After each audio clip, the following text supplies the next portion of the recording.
And now it's time for another flip lesson with Mr. Keelan.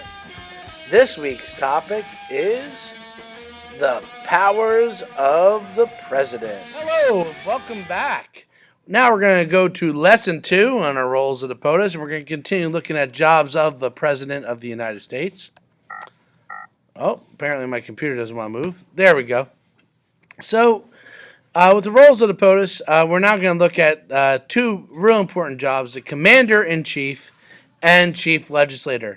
If you keep hearing that word chief coming up with the president, it's because they're the person in charge of a lot of things, chiefly speaking. Ooh, look at that Roman general helmet.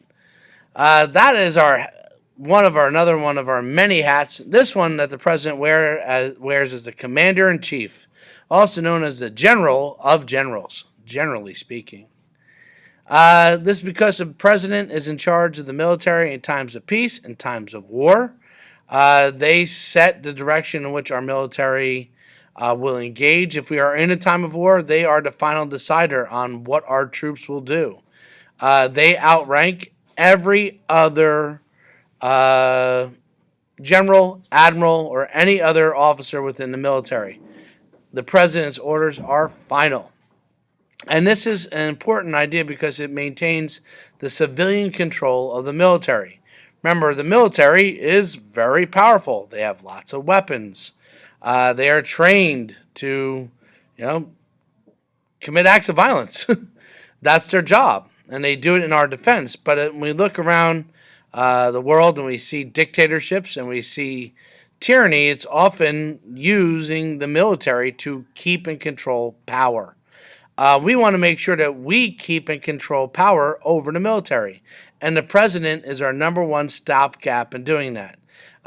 He or she is a civilian elected by the people. The people ultimately hire and fire the president, and that person ultimately has the control over the military. Now, as commander-in-chief, their power is very expansive when dealing with the military, except there are some limitations. The president can't declare war and only has the power to carry the war out. As you remember from our first unit, Congress is the branch that has the power to declare war. All those fun checks and balances. As commander-in-chief, wartime powers that the president has are pretty expansive. The president can put rations in place on food, energy. If you look at what Franklin D. Roosevelt, as president during World War II, rationed out everything from gasoline to rubber to food to shoes, because so much had to be used by our Army, Navy, Air Force, Marines, as we were fighting two wars simultaneously. The president had the power to control how much you ate, how much gas you used, pretty much control how much you used anything. That's part of being commander-in-chief.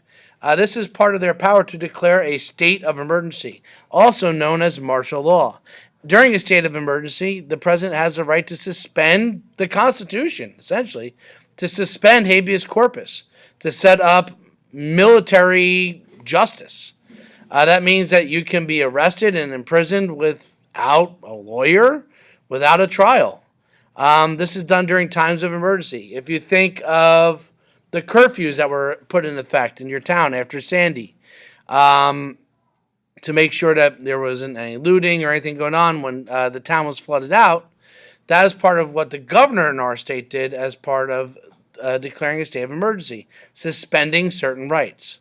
The president can send the military in action for 60 days, even without congressional authorization of war. This comes with something called the War Powers Act.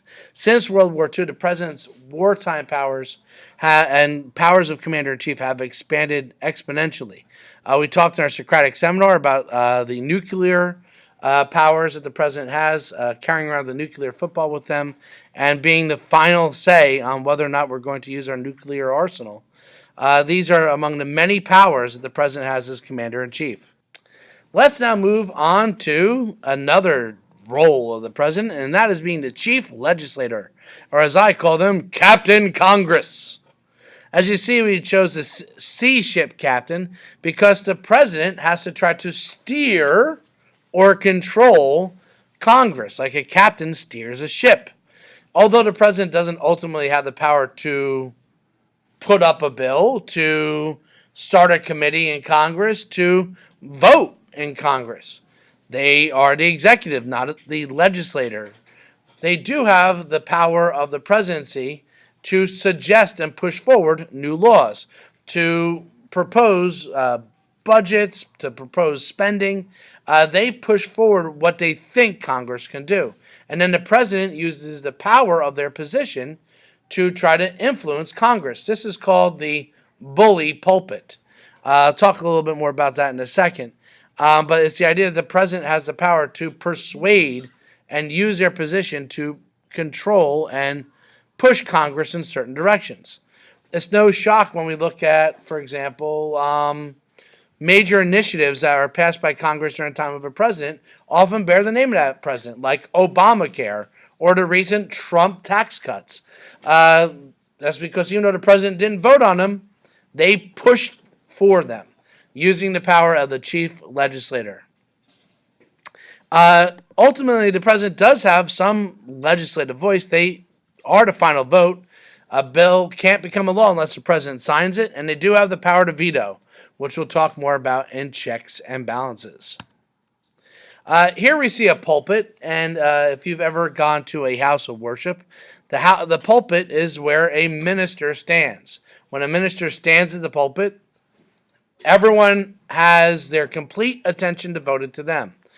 Theodore Roosevelt said that having the presidency was the bully pulpit, the powerful pulpit, where you can, like a preacher, command the attention of everybody in the country and bring their attention to what you think should happen.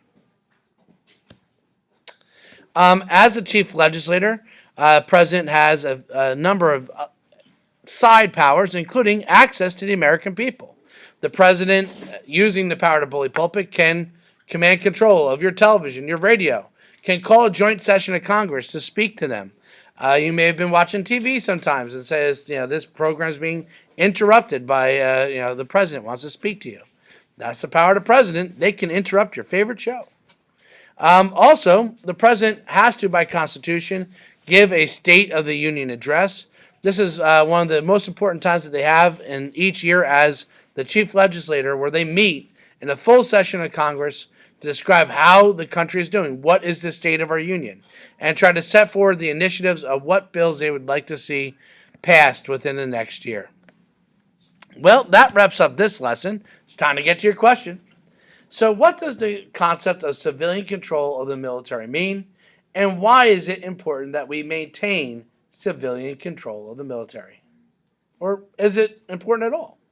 So expand on that. We'll discuss it in class. I look forward to reading your answers on Edmodo. Until then, have a fabulous day.